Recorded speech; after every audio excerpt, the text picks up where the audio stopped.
How's it going, everybody? My name's Gideon, and today we've got PSVR.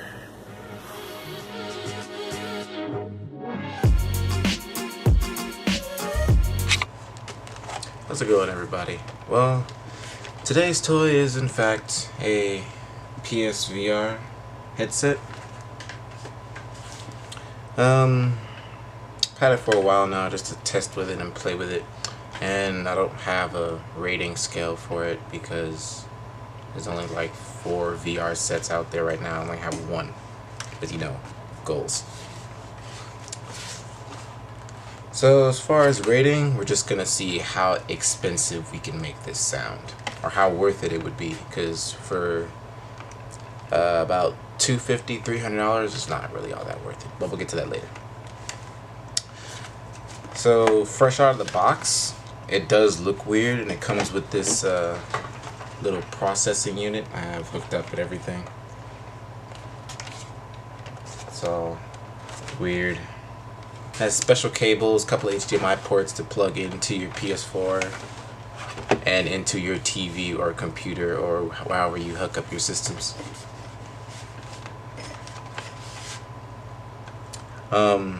Special note that they won't usually tell you because they'll sell it separately is without the camera you can only use it in what's called theater mode.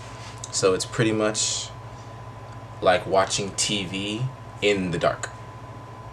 Like you're sitting in a movie theater and it's pitch black and you can look around and it's like, yeah, this is interesting, but it's not like VR.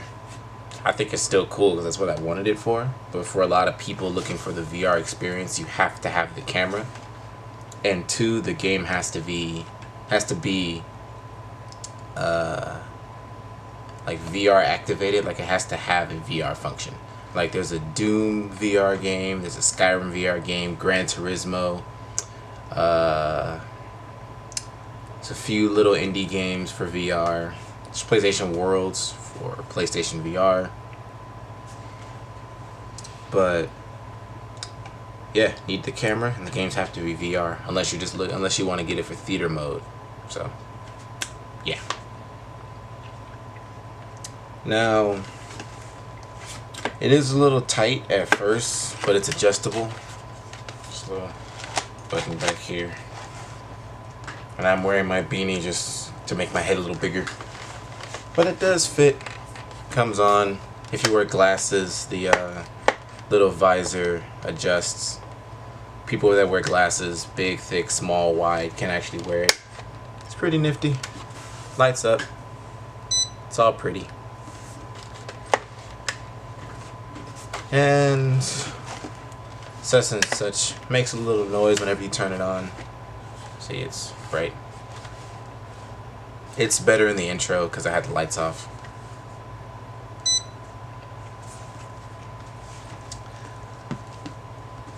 It also has a aux jack right on the side of this, not even sure what to call this anymore. Little cable on the side. Once you turn this on, you can't use your headset independently.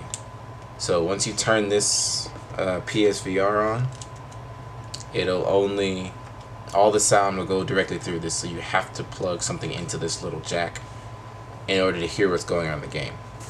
And if you have the PlayStation Gold or the PlayStation Platinum wireless headset, it's kind of a pain in the ass to try to wear both of them at the same time, the VR set and the headset at the same time, because it won't sit right usually. You have to adjust it and figure out where your little sweet spot is. And you might be able to play it half an hour, maybe a couple hours, depending on how long you want your session to be. And sometimes some of the games, it's really worth it. You have to try to figure that out because it makes a huge difference. Other than that, you have to go with the regular wired pair of headphones. Regular wired pair of earphones. So that's my take on it. Now I have the specs and all the other things that I usually get into, give you a comparison of what you're buying and what you're pretty much going to get. And hopefully I can get this out on time but the PSVR is going to be on sale with the game and the camera for about $200. Given this around Christmas time.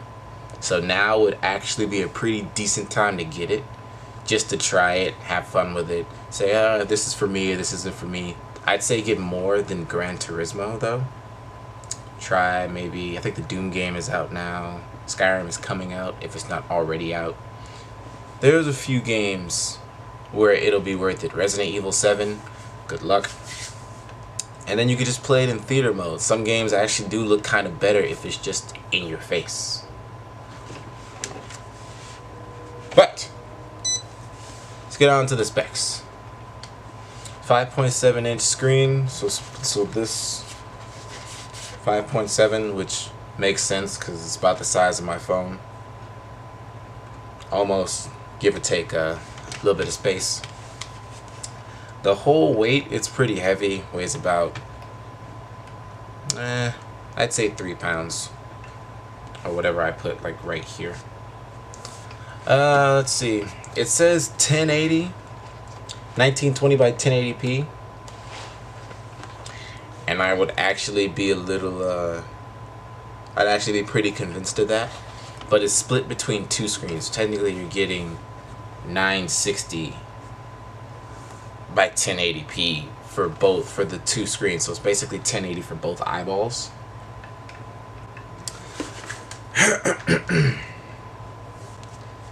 What else we got here?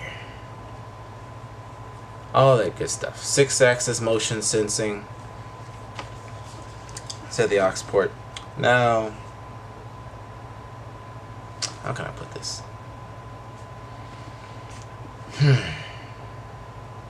In the box, it'll come with a pair of earphones, like, you know, regular little cheap pair of earphones, just to be like, hey, cool, this actually does work. I tried them, they hurt, so they're just not for me. You can get them, use them however you want, use whatever you want. Ultimately, it's your money, it's your purchase, and it's your games, and it's your life. But what I would suggest would be, if you have a pretty good or decent pair of, let's say, skull candies, maybe some of those power beats, or anything that has 3D or surround sound capabilities, or even VRR surround sound, or however they want to put that, that would be better. If you have the PlayStation headsets, good for you. You should use you can use those too, but I would suggest using a pair of earphones instead to give you less of a headache, and it'll lighten the weight that's on your head.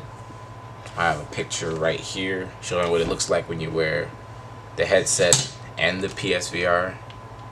It's pretty bulky, but since I got a big head, I could almost support all of it. But that's pretty much what you buy. Now, some pros of buying it, like I said, some games actually do look pretty good in VR, or they do look good when they're just right on your face. Like the new Call of Duty World War II Zombies. It's not scary, but it just might get you a couple times. Almost got me. Almost. Destiny 2 kind of looks pretty good in VR. Just having it on your face, actually getting almost that pseudo first-person experience. Let's see. What other games do we have? Monster Hunter looks pretty decent. Play a lot of Warframe. Warframe looks pretty good. And it's just nice to be able to lay down with theater mode. You could just basically hook everything up, try to prop yourself up a little bit, because you can't really lay flat, and just play your games laying down, because you don't have to actually face the TV anymore. If you want to sit over here and look that way, it's fine. You want to go over here, it's fine. You want to play the game upside down, go ahead, it's your stuff. Just don't do that too long, because you might hurt yourself. FYI. But yeah, all in all, I bought this a while back, but I got mine at GameStop with a little voodoo magic. and I only paid like $2 for it, $2 actual dollars for it. All those trade-ins that I've been doing, but $200, I would definitely give it a fair swing. If you have the money. If you have the money and have an interest in VR, now would be a good time to do it. If you don't have the money, but you have the interest, you should probably wait a little bit longer until you do. And if you don't have the interest but you have the money, it just might not be for you. This is a very, very specific new genre or experience that they're throwing around that has real potential to actually get someplace and actually be very good, but they're just not really caring about it. But that's how this works. I got it. You guys see I got it. I tell you how it is to have it. And if you want it, go get it.